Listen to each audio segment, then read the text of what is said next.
Welcome back. This is video number 3, and we are going to talk about website maintenance automations. So we briefly talked about this in the previous video about how to update your plugins, your themes, and all the other tedious things. Now what we're going to do is we are going to dive into each area, and starting with the website maintenance, and I'm actually going to show you which plugins that you should install. And let's say you're watching this 10 years later and this plugin is no longer available. What can you do? If that's the case, before I want to talk about any of this is to show you how to find plugins. One thing you can do is you can go to the plugins section, click on add new, and you're going to see this keyword box. And it's basically a search box which will allow you to search for all sorts of plugins. So if I type in the keyword plugin update, you can see the amount of active installations, meaning how many people have actually installed this, how many people have reviewed this, what are the ratings. So this is something you want to pay close attention, because this is a difference between someone who might be updating their plugin frequently versus maybe a freelancer or somebody who's just doing this for fun or on the side. So you definitely want to go through here and take a look at this kind of as social proof, but a little bit further you can click on more details and get an idea of when it was last updated. So for example, this plugin has not been tested, and you can see that it was last updated about 4 months ago. If you see something like this, this is a sure sign to stay away from it. Now, one plugin that we highly recommend is called Easy Updates Manager. Now, if you go here and you take a look at when it was last updated, as of making this video, it was last updated about 2 weeks ago. And that's a good sign, because that tells us that the plugin is most recent. Now you can further look at like the changelog and have an idea of the other things that have been updated. So once you get an idea, okay, this plugin is updated, you need to take a look at the features and the benefits. Does this actually solve your need? So in this case, the Easy Updates Manager, as you can see, it will allow you to update your plugins. So let's go ahead and find this and install this. An easy way to installing plugins on your site is you don't have to download this and then upload it and all that. You can simply go over here and copy and paste the title in the search box here. So we can see that here. And we can also see that 200,000 active installations, 435, really good. It seems like a 5-star rating. All right. So it says manage all your WordPress updates, individual updates, automatic updates, and loads more. Now, bear in mind that a lot of these plugins, they will have like a basic level, free level, and then they'll have a premium paid level. So what you want to do is you want to figure out, does the free level actually suit what you need? So we're going to go ahead and click on install now, and then of course we'll click on activate once that is done. All right, so click on activate here, and let's just take a look at this particular plugin. So I'm going to close these down, and we will look for the location. So configure, so there's a configure. Sometimes you'll find it on the left hand side, sometimes it's under settings, and sometimes it's under tools. Based on what I'm seeing here, it's simply this configure button. So we're going to click configure, and this message just keeps asking me to update it, but I'm not going to do that now. I'm going to let this plugin actually do it all. So that's the purpose of this. So it says, thank you for installing Easy Updates Manager. I'm just going to click dismiss. It says disable all updates. This is the master switch and will enable or disable updates for the WordPress installation. So we can enable all updates. So right now click that, is already enabled. If it's disabled, it's gonna have the green check here. So green here, it's already enabled. It says quick configuration actions. Press a button below for quick configuration. This is a quick way to change other settings below on one go.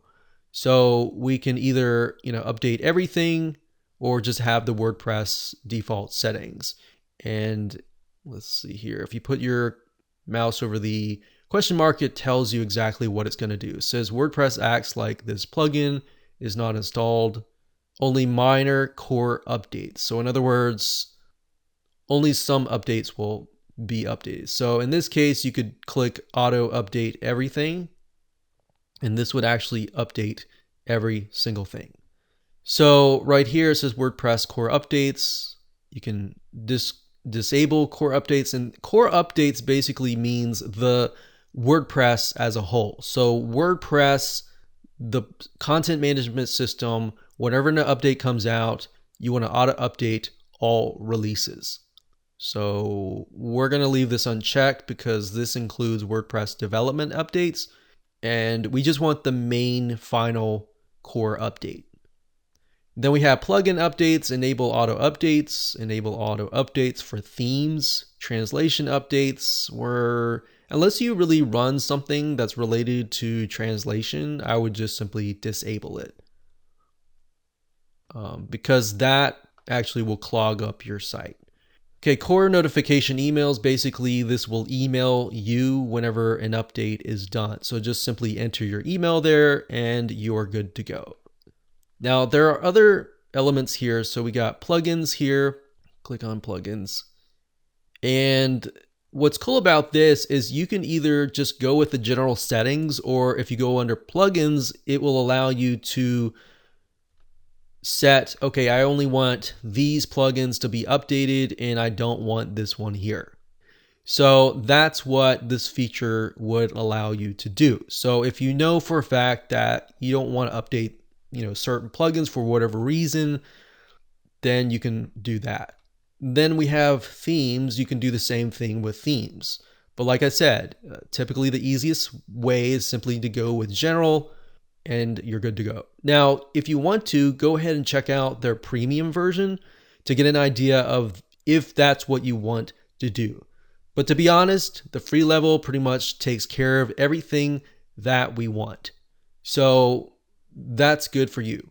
Now, another little plugin that you can have, let's say that you update a plugin and then your site crashes or something, or you update your theme and the site crashes. What can you do? Now, in this case, there is a plugin called WP Rollback. And what this enables you to do is, let's say, for example, that situation were to occur.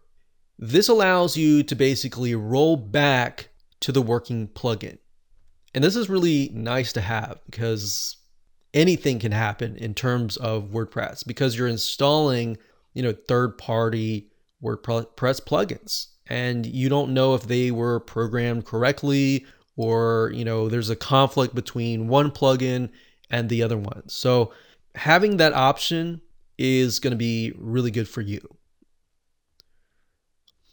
All right, so let me go back to, let's see, we installed the WP rollback. Let's see, down here. And let's see, I want to go back to the updates. So this one here, configure. The next plugin that I want to talk about is Akismet. And Akismet is actually run by the company that developed WordPress. Now, bear in mind, this does cost money. In fact, if you click on the pricing, you'll see that it is $5 a month. Now, is it worth it? That is the question. What it does is it basically is a plugin that will monitor the comment section. And if it detects that the comment is spam, it'll automatically throw that comment into spam. We've installed this on many of our websites, and at the end of the day, $5 a month versus trying to just monitor all of your comments, it's worth it. in the end. So it really depends on how much you value your time. If you want to just start out with monitoring and moderating your comments and then maybe upgrading to Akismet later down the road, you can do that. But this is a plugin and it's really, really useful. They're constantly updating it and coming out with a plugin that really does its job. So next up, we have backups. There are many WordPress backup options.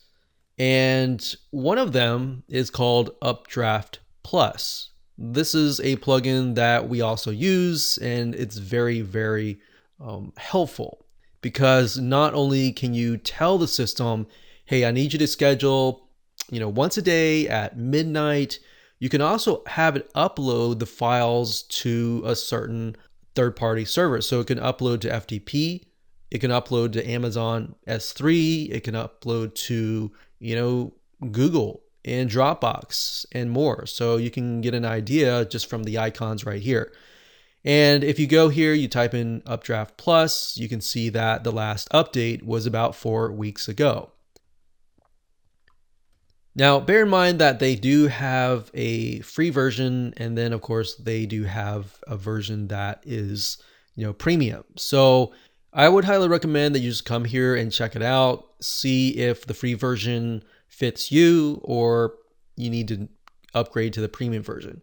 Now, what's really cool about Updraft Plus is you can actually use the system, log into the system, and then manage from that centralized system all of your websites. So instead of having to just do one website at a time, you can actually automate the whole process on a network of sites. So what you need to do here, same thing, go to plugins, click on add new, and then of course, we're going to do a search for Updraft Plus, and that's this one here. So this is the one that I was talking about earlier, the dashboard, but this allows you to have a single dashboard to manage all of your WordPress sites. Now, you're not going to really need this if you only have one site. If you have one site, I just recommend this right here. So this would actually be on your sites, and then this would just manage, kind of be the central control tower. So we're going to click on Install Now. Next, we'll click on Activate. And let me quickly show you around. So what I like about this is if you're new and you don't know what is what, they actually walk you through every step of the way. So if you go to, let's go through the settings here. So backup and restore, you can manually back up now. So in other words, this could back up the site, but it would not be automated out of the box. So if you wanted to say, every time you log in, you click on the backup now button to back it up, you could do that if you wanted to, but that's not really going to be automated. You want to be able to automate that. So what you want to do is you want to go to settings, and you're going to need to connect a remote server or storage base. So we've got FTP, Dropbox, Amazon S3, Google Drive, Google Cloud, Backblaze, email, and all these other different storage servers that you can back up to. So you can see kind of an idea of the different places that you can back up to. Now, once you've connected this, you can actually tell the system. So it says files backup schedule. So you could say every 2 hours, which I don't really recommend unless you have a site that's just booming, has tons of people on it and all that. Even so, in that case, I would do daily, and I would do it perhaps, at midnight or something. So I think the free version, it doesn't really allow you to specify the time, but you can do daily and that's fine. That way it doesn't put a huge amount of load on the server. So you can say database backup schedule. I want to do that daily. And then it says, and retain this many scheduled backups. So what that means is, let's say that I want to retain 10. It will back it up every single day for 10 days, and it will keep at least 10 days worth of backups. Bear in mind that if you don't have a huge amount of space in your web hosting account, that could pretty much eat it up really fast. So you might want to do something like 5. Now, database backups are actually not that big, so you could do something like 5 or even 10. So really up to you in that case. So it's a matter of just connecting these, setting the schedule, and then of course you have premium extensions so that you have an idea of the different premium options that are available to you. So that's all I would do. I would simply, go to settings, connect these, set this up, and you should be good to go. All right, so that's in terms of backups. Now in terms of security automation, because you really don't have time to do any of that, most security plugins are automated, so you don't have to worry about that. But the one that we recommend the most is called WordFence, and that is located at wordfence.com. And you can download this. They have a premium version, and I believe they have also a free version. The free version really can only do so much, so it just makes sense to have the premium version. So if we click on pricing here, you can get an idea of what is, available to you. But this is something that's good to have. So it's constantly scanning for viruses, for malware, just ways to just protect your WordPress site. Because your WordPress site is an asset, you definitely want to protect it at all costs. So I hope you enjoyed that. Those are just a few things that you can do, but pretty much the main things that you will definitely want to do when it comes to website maintenance.